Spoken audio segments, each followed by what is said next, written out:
Fala pessoal, tudo bom?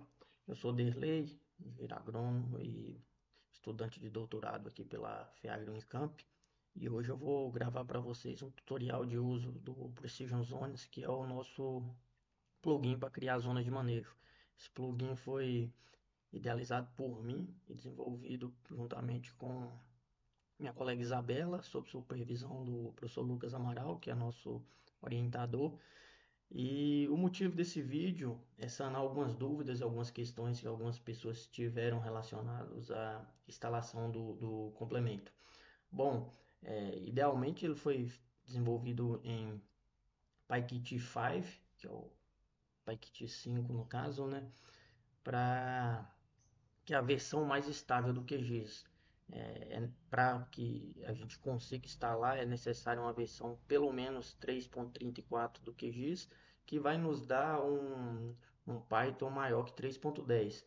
Se você estiver tendo dificuldade para instalar, talvez é necessário você baixar uma versão mais recente do QGIS, de preferência a versão mais estável, e assim provavelmente você vai conseguir realizar essa instalação.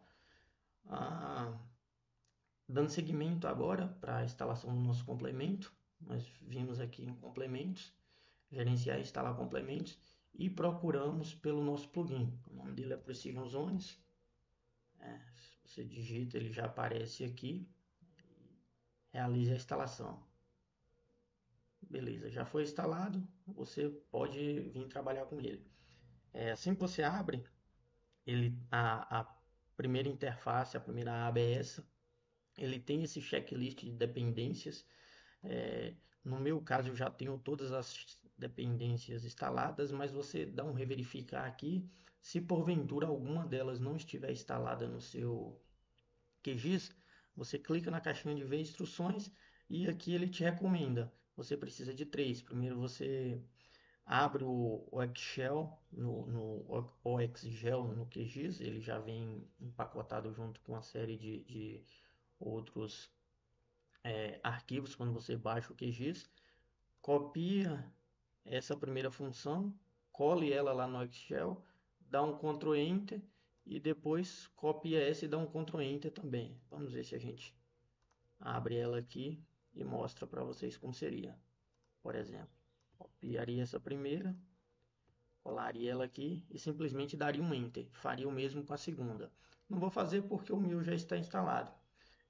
No Saga, o processo é similar à instalação do plugin.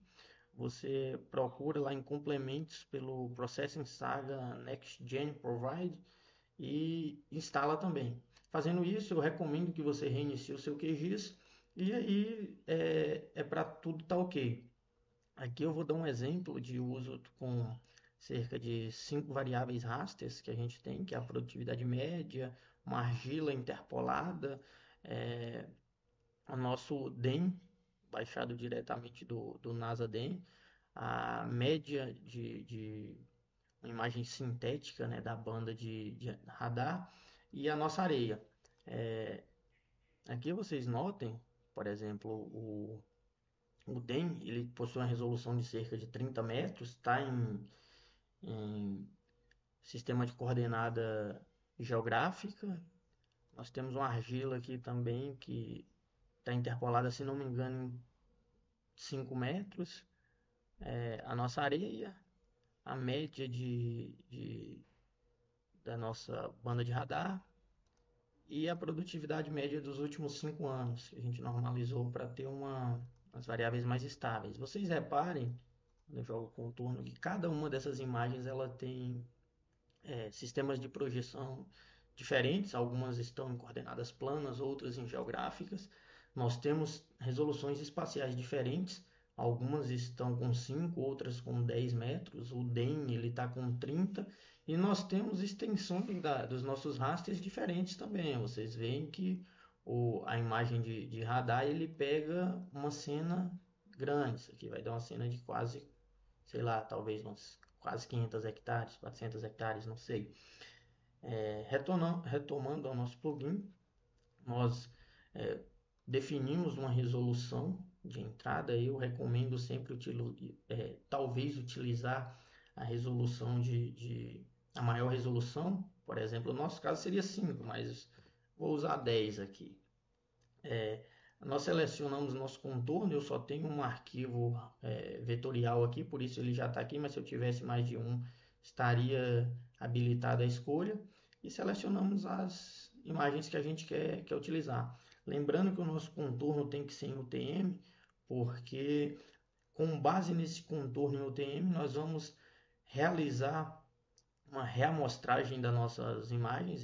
O plugin ele faz uma reamostragem, faz um recorte e faz uma colocalização das imagens, faz todo aquele pré-tratamento que a gente demandaria vários scripts e muito tempo para realizar.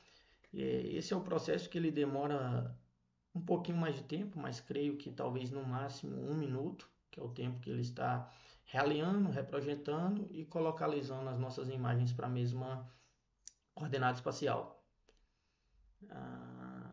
Vocês veem que ele fica em azulzinho aqui no fundo, enquanto está processando. Quando ele some, a gente já pode passar para a nossa próxima aba. Ao todo são 5 abas, as 3 primeiras elas são interdependentes, já as 2 últimas você pode utilizar as zonas geradas por ele ou pode importar dados externos. Ele pode servir de suporte a análise de dados nas zonas que foram gerados em outros softwares ou em outros plugins, por exemplo. Nossa segunda aba seria a aba de análise de componente principal. Essa daqui ela executa mais rápido.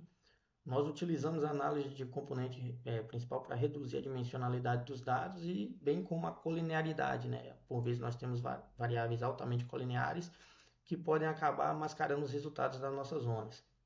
Como nós tivemos 5 variáveis de entrada, nós tivemos 5 novas variáveis sintéticas, que são as nossas PCs, e cada uma dessas PCs ela tem uma variância relacionada à variância das variáveis iniciais, e ao lado aqui nós temos a variância acumulada. E isso ele serve de suporte, já que nós seguimos alguns critérios para gerar zona de manejo, como por exemplo o de Jolliffe. Ele recomenda que nós utilizemos pelo menos 70% da variância acumulada, ou seja, nesse exemplo aqui nós vamos utilizar apenas 2 PCs. Eu posso escolher uma pasta para salvar esses resultados aqui. Por exemplo, eu criei essa pasta aqui de teste plugin e vou salvar os resultados da minha análise de componente principal, que seria a variância acumulada e os loadings das minhas PCs. Aqui, vamos ver como que ela ficou.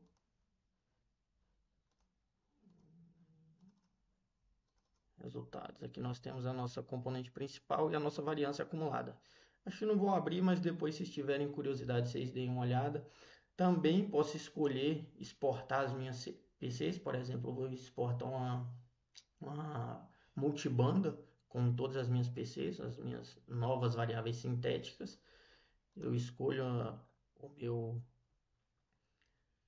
a minha pasta aqui e salvo as minhas PCs em TIFF, que é uma banda sintética das PCs. Posso escolher aqui, por exemplo, salvar as minhas PCs individualmente também.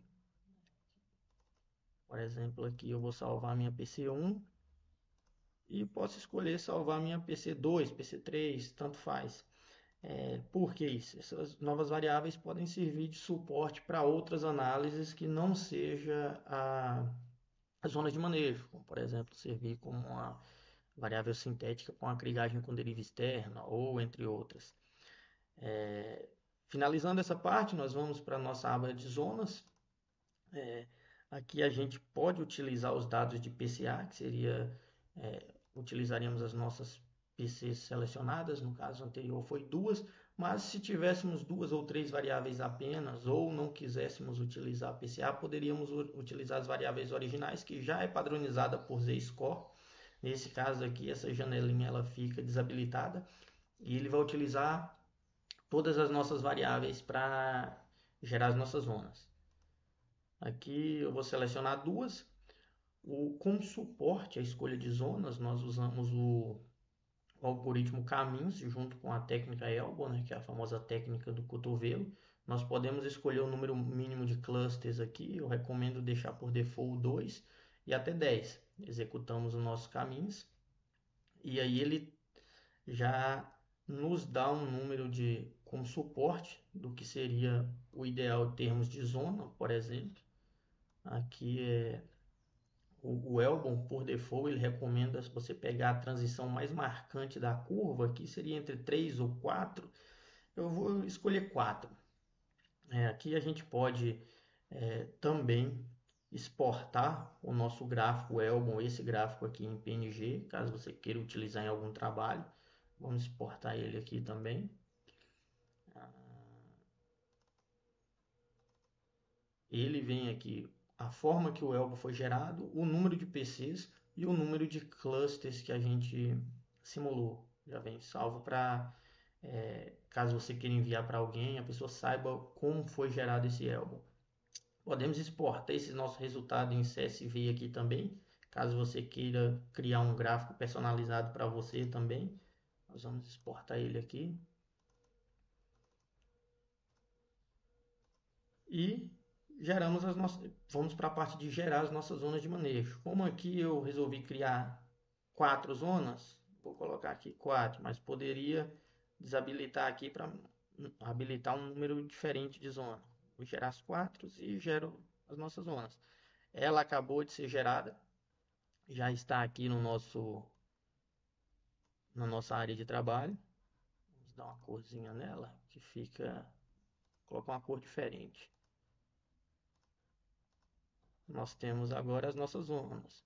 Note que ele realiza o recorte, a reamostragem, tudo que era ruído que estava por fora da nossa zona, ele é eliminado. Você não precisa fazer nada em outro software. No entanto, um problema para quem já trabalha com zona de manejo, nós vemos que frequentemente aparece esse ruído aqui. Às vezes as pessoas chamam de ruído de sal e pimenta, ou alguns aglomerados de pixels, principalmente quando se utiliza em maioria imagens de satélite, que acaba sendo contaminante no interior da nossa zona. E a gente teria que vir aqui, transformar isso em um arquivo vetorial e eliminando ou transformando cada um desses pixels aqui manualmente para a nossa zona.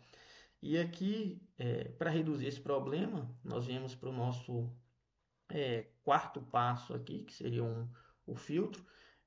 Esse passo aqui ele não depende dos outros, a gente pode importar arquivos gerados no R ou gerado em Python ou em algum outro plugin, por exemplo. A gente seleciona a nossa zona aqui, escolhe um tamanho de janela de raio para fazer essa limpeza, esse filtro aqui. Eu gosto do 5, né? Porque por ser raio 5, ele vai pegar o pixel central e tirar um raio de 5 metros de cada pixel, ou seja, ele vai cobrir 11 pixels. Executa esse filtro modal, ele fica fazendo essa varredura no decorrer das nossas ondas, e é um passinho um pouco demorado, mas rapidinho também ele já realiza esse filtro de média móvel. Aqui nossas zonas já foram geradas, nossas zonas tratadas. Jogo ela aqui e vocês veem a diferença, que a gente tira esse ruído que estava sendo contaminante e agora nós temos zonas mais bem definidas, zonas mais bem delineadas. Essa parte aqui você pode escolher também, poderia ser 7 ou sempre números ímpares, né? Mas aí você escolhe o tamanho de janela. Para a gente aqui, por teste, eu percebi que a janela com raio 5 atende satisfatoriamente a limpeza dos nossos dados. E por fim, a gente às vezes gera a zona de manejo e não tem uma validação para saber se ela está ok, se está correta, se foi eficientemente satisfatória para reduzir o mapeamento de alguns atributos. Por isso aqui nós colocamos essa aba de análise, que ela realiza algumas métricas estatísticas. O que a gente tem que fazer? Seleciona a nossa zona, vou selecionar essa daqui que já foi filtrada, com número K de clusters, né? 4 agrupamentos, gerada pela técnica PCA a partir de 2 PCs e nós passamos o filtro de maioria com raio 5. Carregamos um CSV de pontos, aqui eu Coloquei ele em nossas amostras de solo. O nosso CSV já foi carregado. Eu escolho a minha coluna X, lembrando que o nosso CSV tem que estar com coordenadas planas também, para ele dar o match com os pixels que foram gerados em coordenadas planas pelo nosso aplicativo. E seleciono a minha amostra. Aqui eu vou selecionar, por exemplo, potássio. Executo a redução de variância. Ele me dá uma aba para mim salvar. Eu vou colocar aqui potássio result. E ele exporta os resultados em CSV. Que resultados são esses? Aqui eu tenho cada uma das zonas, a média do nosso potássio, que eu tinha uma grade densa ali de diversos pontos na área, e simulei o quanto que seria os valores em cada uma das zonas. Ele nos deu as médias que vão de 4,5 aqui a 10,9, a variância, o número de pontos que foi contabilizado em cada zona e a área da nossa zona. Esse aqui a gente poderia não salvar, né? Se você simplesmente, por exemplo, não salva aqui, ele aparece essas métricas, mas como nós exportamos o CSV, esse aqui eu acho pertinente nós abrirmos agora. Eu salvei ele aqui. Pera lá, acho que eu tive um probleminha no caminho. Acho que eu salvei. Pronto, tinha salvo ele em amostras de solo. Salvei na pasta errada. Potassium Result. Ele vai nos dar esse resultado aqui.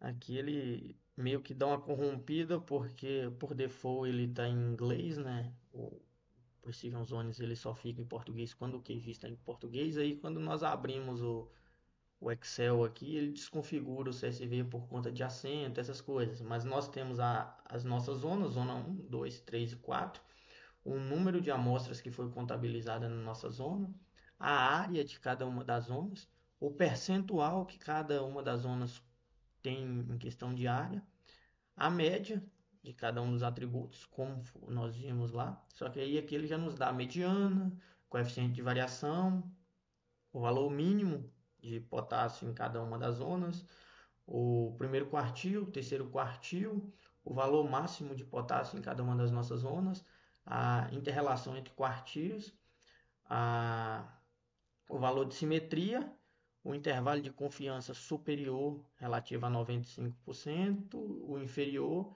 e a variância da nossa zona, bem como a variância total ponderada da nossa zona em percentual, ou seja, quando nós dividimos a nossa área em 4 zonas, nós realizamos aquela divisão em 4 zonas, ela reduziu a variância dos nossos dados em 59, quase 60%, digamos assim. Isso é bom que a gente utiliza para validar a qualidade das nossas zonas. Por vezes nós geramos as zonas e achamos que estamos fazendo agricultura de precisão, mas não conseguimos palpar o quanto que está sendo eficiente.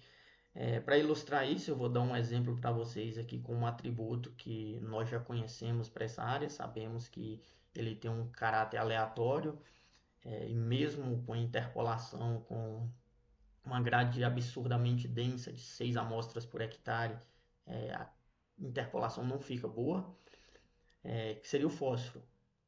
Vou executar essa redução de variância, vou colocar aqui fósforo result, e logo de primeira ele já salva o nosso arquivo e já dá aqui, ó, a variância total ela foi reduzida em cerca de menos de 3%. Ou seja, quando a gente utiliza o fósforo, as zonas para mapear o fósforo, com essa grade que eu usei para validar ele nos dá uma redução de apenas 2,49%. Ou seja, eu poderia nessa área fazer uma taxa fixa, já que os meus dados são altamente aleatórios, não possuem agrupamento espacial e a zona se torna ineficiente nesse caso. Para exemplificar isso aqui, eu vou para a última funcionalidade que nós temos aqui na aba análise, que seria exportar o PNG da nossa zona.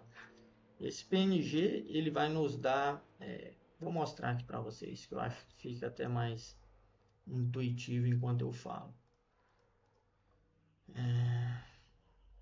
Fósforo, box, plot.